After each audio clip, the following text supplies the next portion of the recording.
What is up, guys? Today we're going to be talking about M1 Finance and why it might be the perfect brokerage to start out with. One thing that I think is very attractive about it is fractional shares. So what are fractional shares? Pretty self-explanatory. Here's how M1 Finance describes it. A fractional share is an equity in a security that is less than one full share. M1 splits every share into 1/100th of a share, 1/100,000th of a share, so you can trade exact amounts of each based on targets set in your portfolio. So pretty much what that means is if you want to own Google or Amazon, which is over $1,000 or over $2,000, you can now buy a fraction of a share for $100 or $10 or whatever fits your budget. Now let's get to the good part and let me show you M1 Finance and how to set it up. And the reason why I'm calling this video an unboxing is because I haven't actually signed up for an M1 Finance account yet, but I'm going to do it right now. So I'm going to give you my honest opinion of M1 Finance and if I think it is a good broker to start out with. So this is the home page. If you click Get Started, it'll bring you to this. You put in your email. You create a password. Alright, so this is going to be the first step, creating your pie. Let's hit continue. And as you can see, this is your pie. It's going to be the building blocks of your investment, of your portfolio. So let's hit continue and see exactly what that looks like. Alright, so this is pretty cool. We got popular stocks, popular funds, expert pies. If you just want something on autopilot, if you want to just go into Berkshire Hathaway, if you want 60% stocks, 40% bonds, you have all of these options down here. If you guys know me, I enjoy my individual stocks. So let's just add some stocks that I actually have. I have Apple, I have Facebook, I have Netflix, Google, Nvidia. We could search stocks, it looks like. So let's search for, how about PayPal? You could add it that way. All right. Let's see, we got funds. So say you want to invest in spiders, you can do that. You want to invest in the NASDAQ. All of these options that you can really go through, which I think is cool. Let's see, we could just search. Yep, you could search ETFs as well, SPY. We could add that if we want to. Actually get rid of Gold Trust. But it's very basic. You know, just look up companies that you know. If you want to go maybe the more traditional route by jumping into a fund or an ETF or just have them kind of do it for you, you can do all of that. Hit continue. And this is cool. It shows you your breakdown. It looks like we could change it if we want, and as you can see off to the side, right, that is changing everything. So you can see that's obviously Apple, that's the big one because it did 40. If I were to do 90%, well, it doesn't even looks like it lets me do that, but that's pretty cool that you could just readjust. If I want 25% of Apple, maybe 25% of Facebook, 10% of Netflix, 10% of Google. Oh, it shows right here your total, so you got to make sure, okay, maybe only, if we do 10, 10, and 10, boom, there we go, that's 100%. Now we can hit continue. So that's really cool. You could really design how you want it. If you're just starting out, I'd recommend have a decent amount, have like maybe 10, 20 stocks, put a decent amount of money into an ETF. But hey, I'm no financial advisor. This isn't financial advice as a legal disclaimer, but you get the picture. Let's hit continue, see what pops up next. All right, so that's pretty cool. Shows you, this is actually really cool. Shows you if you invested $10,000 5 years ago, here's how much your pie would be worth today. It is almost triple. That is actually really cool how it shows you that. Make this very simple and very easy to follow. Let's hit continue. You use pies like this to create custom investment portfolios. Great, let's hit continue. Okay, now we reach this. Putting in all of your lovely information so we could create that account. So we gotta put in all of our information. Hit continue. Date of birth. Hit continue. Financial investments. What's your income? Total net worth. Liquid. Investing experience.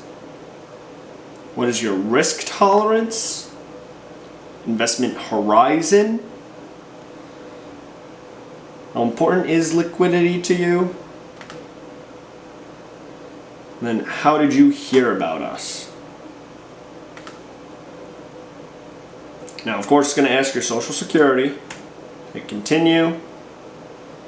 Got to check off if any of these apply to you. And then obviously review everything. As long as it looks good. Hit confirm. Now we have came to the last part, funding your account. So it looks like we have two options here. We could manually put in a routing number, or we could log into our accounts with Plaid. Let's do this. Search for the bank that I have. They make it very simple. Looks like I'm just putting in my bank information. Hit submit, and let's see what happens here. Now obviously, because I'm just showing you how this brokerage account works, I'm not going to put in a whole bunch of money. I'll throw in, how about $100? Get the text sent to you. But what's great about this is it doesn't matter what you start with. If you don't have much money to your name and you only want to start with $100 or even less, because of fractional shares, you can do that. If you have money, if you've saved up money, you have $1,000, you have $10,000, whatever it might be, and you want to put that in, great. You know, you can put in whatever you want. But again, just for this purpose of the purpose of this video, just to kind of show you how this all works, we're only going to throw in $100. So now that I'm connected to my bank account, boom, there we go. It must have known I wanted to put in $100. Oh, well, $100 is your minimum deposit, so you got to put that in regardless. Let's hit continue. All right, as you see, I had a problem putting in that $100, so just kind of brought me to the home screen. But it looks like if you have that same problem, if you click up here, looks like they just need to verify more of my information just to make sure it is in fact me. Alright, and as you can see, I'm wearing a different shirt because we had to fast forward a couple of days for the information I had to put in so it could verify my identity. It asked for my driver's license and a utility bill. But once that happened, it took about 2 or 3 business days, and then I had the $100 deposit added into M1 Finance. So let's jump back on the computer, and here's what we have. Right up here, we have the cash balance, $100. Click on this, we could deposit more money. If we click on this, we could auto invest, which is pretty cool. And let's just get right into this. So it says not enough data. This is going to track your portfolio, how much money you have. And then here's all of the holdings down here. And as you can see, here's our pie. Each section will kind of show us what company, what like portion of your portfolio. If we click on edit, you can edit it. So this is pretty much what we saw earlier on, but this is so you could add or remove companies. Say we didn't want PayPal, there we go, we can remove it like that. If we want to add another company, we just hit add. Say we wanted to add Amazon, click on add, and it gets added to it. But of course, you know, we need to just rebalance it. So say we drop this down to 20, this down to 20, and we can add Amazon 10%. There we go. So if we hit save, confirm, there you go. You can see now it's updated. We have Amazon in there. All right, and one more shirt change later, we now have our $100 deposited. Pretty much what happened was, it was around 3 o'clock yesterday that I put the $100 in, and I don't have M1 Plus, so it wasn't going to execute those orders, but right here it is now the next day. It is 10 a.m. Well, right now it's 11:20-ish, and it executed around 11:15. So now you can see, here are my positions, and you can already see which positions are up, which positions are down. I'm at a very small loss, and it looks like almost all of the cash, that $100, almost all was deposited. It was 1 penny off, and that's just going to happen with the way when you split up a stock 100,000 times. It may not be exact, but I mean, hey, that's pretty close. For $100, I now have fractions of Apple, Google, the SPY, Facebook, Microsoft, Amazon, Nvidia, and PayPal. Again, I think that's very cool. I think after, unboxing this, M1 Finance might be the best way to start off.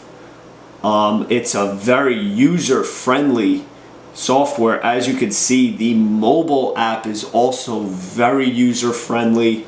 It's right there. It's easy to analyze. You could buy these big name stocks like Google and Amazon. So you don't have to resort to these smaller penny stocks or failing stocks. So again, I think M1 Finance is a great broker to start out with. I'm really tempted on actually switching over to M1 Finance. The only thing that's holding me back is the trade windows. I need to look more into that. I kind of like the luxury of being able to trade whatever I want throughout the entire day. It's the only thing setting me back, but if you don't mind that, again, by all means, start off with M1 Finance, great broker. And if you like this video, really appreciate that thumbs up. And you can take a look at my other videos as well, so you can continue to learn more about the stock market and make smarter investments. See you in the next one.